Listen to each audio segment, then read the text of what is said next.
Friends, Tinuvum Thanuvum சேனலுக்கு உங்களை வரவேற்கிறேங்க.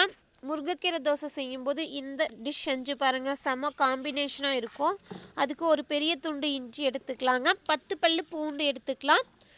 First இஞ்சி லைட்டாக தட்டிட்டு அதோட பூண்டு சேர்த்து நல்லா தட்டி எடுத்துக்கலாங்க.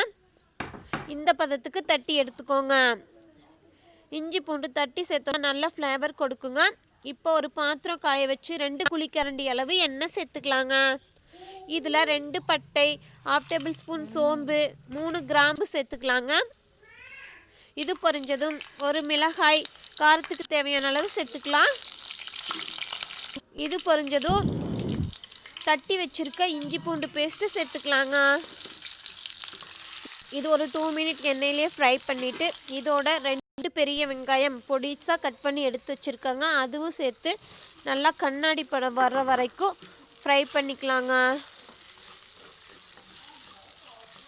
பெரிய வெங்காயம் நல்லா வதங்கி வரட்டும். இப்போ பாருங்கள், வெங்காயம் கண்ணாடி போல் நல்லா வதங்கி வந்துடுச்சு. இந்த ஸ்டேஜில் 3 தக்காளி, மீடியம் சைஸ் தக்காளி கட் பண்ணி சேர்த்துக்கலாங்க. இதுக்கு தேவையான அளவு உப்பு சேர்த்துக்கலாம். பிஞ்சு மஞ்சள் தூள் சேர்த்துக்கலாங்க. இது எல்லாத்தையும் சேர்த்து தக்காளி நல்லா எண்ணெயிலேயே வதங்கி வரட்டுங்க. இதோட நம்ம முட்டை உடைச்சி ஊற்ற போகிறோம். அதுக்காக நான் 8 முட்டை எடுத்து வச்சுருக்கேங்க. அது எல்லாத்தையும் ஃபஸ்ட்டே உடச்சி எடுத்து வச்சுக்கிறேன். நீங்கள் அப்போவே சேர்க்குறனாலும் சேர்த்துக்கலாம். இப்போ பாருங்கள், தக்காளி 3/4 பதம் நல்லா வதங்கிடுச்சு. இந்த ஸ்டேஜில் 1/2 டேபிள் ஸ்பூன் அளவு கரம் மசாலா சேர்த்துக்கலாங்க. 2 டேபிள் ஸ்பூன் அளவு மிளகாய் தூள் சேர்த்துக்கிறேன். நீங்கள் காரத்துக்கு தகுந்த அளவு சேர்த்துக்கலாம். இதோட வீட்டில் அரைச்ச மல்லித்தூள் 2 டேபிள் ஸ்பூன் சேர்த்துக்கிறேங்க. இது எல்லாத்தையும் சேர்த்து நல்லா மிக்ஸ் பண்ணி 2 நிமிஷம் மீடியமில் வச்சு ஃப்ரை பண்ணிக்கலாங்க. பாருங்கள், நல்லா ஃப்ரை ஆகிடுச்சு. இந்த ஸ்டேஜில் நான் 1/2 டம்ளர் அளவு தண்ணி சேர்த்துக்கிறேங்க. உங்களுக்கு குழம்பு அதிகமாக வேணும் அப்படின்னா இன்னொரு டம்ளர் தண்ணி எக்ஸ்ட்ரா சேர்த்துக்கலாங்க. இப்போ இது எல்லாத்தையும் நல்லா மிக்ஸ் பண்ணி நல்லா கொதி வரட்டுங்க. மீடியம் ஃப்ளேமில் வச்சு விட்டுருங்க. குழம்பு கொதி வர்றதுக்குள்ளே ஒரு மிக்ஸி ஜாரில் 2 டேபிள் ஸ்பூன் அளவு தேங்காய், 1/2 டேபிள் ஸ்பூன் சோம்பு சேர்த்து தண்ணி 1 டம்ளர் சேர்த்து நல்லா அரைச்சி எடுத்துக்கலாங்க.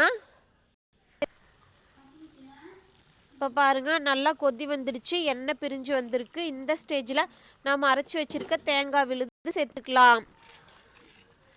இப்போ இதையும் சேர்த்து நல்லா கொதி வரட்டுங்க. தேங்காய் சேர்த்து எண்ணெய் பிரிஞ்சு நல்லா கொதி வருது பாருங்கள். இப்போது நாம் உடச்சி வச்சுருக்க முட்டை எல்லாத்தையும் ஒன்று ஒன்றா பொறுமையாக சேர்த்துக்கலாங்க. நீங்கள் ஸ்ட்ரைட்டாக முட்டை உடச்சி சேர்த்துறனாலும் சேர்த்துக்கலாம். முட்டை சேர்த்தும் போது உடையாமல் பார்த்துக்கோங்க. இதே மாதிரி எல்லா முட்டையும் உடச்சி சேர்த்துக்கலாங்க.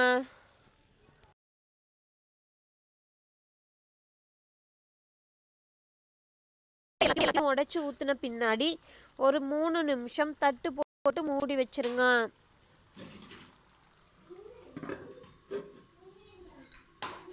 நிமிஷம் மூடி வச்ச பின்னாடி ஓப்பன் பண்ணி மறுபடியும் எல்லா முட்டையும் திருப்பி போடலாங்க. திருப்பி போட்டு மறுபடியும் ஒரு 5 நிமிஷம் விட்டிங்கன்னா நம்மளுடைய ஹெல்த்தியான உடைத்து ஊற்றிய முட்டை குழம்பு யம்மியாக ரெடி ஆகிடுங்க. நீங்களும் செஞ்சு பாருங்கள், எப்படி இருக்குன்னு கமெண்ட்ஸில் மறக்காமல் சொல்லுங்கள். இது சாதம், சப்பாத்தி, இட்லி, தோசை எல்லாத்துக்கும் ஒரு பொருத்தமான சைட் டிஷ்ஷாக இருக்குங்க. இந்த சோம்பு தேங்காய் சேர்த்து அரைச்சி ஊற்றும் போது நம்மளுக்கு டேஸ்ட்டே வேறு லெவலில் கிடைக்குங்க. Okay friends, thank you. நீங்களும் இது செஞ்சு பார்த்துட்டு எப்படி இருக்குன்னு கமெண்ட்ஸில் மறக்காமல் சொல்லுங்கள். உங்களுக்கு இந்த வீடியோ பிடிச்சிருந்தா மறக்காமல் லைக் பண்ணுங்கள், ஷேர் பண்ணுங்கள், சப்ஸ்கிரைப் பண்ணுங்கள். தேங்க்ஸ் ஃபார் வாட்சிங்.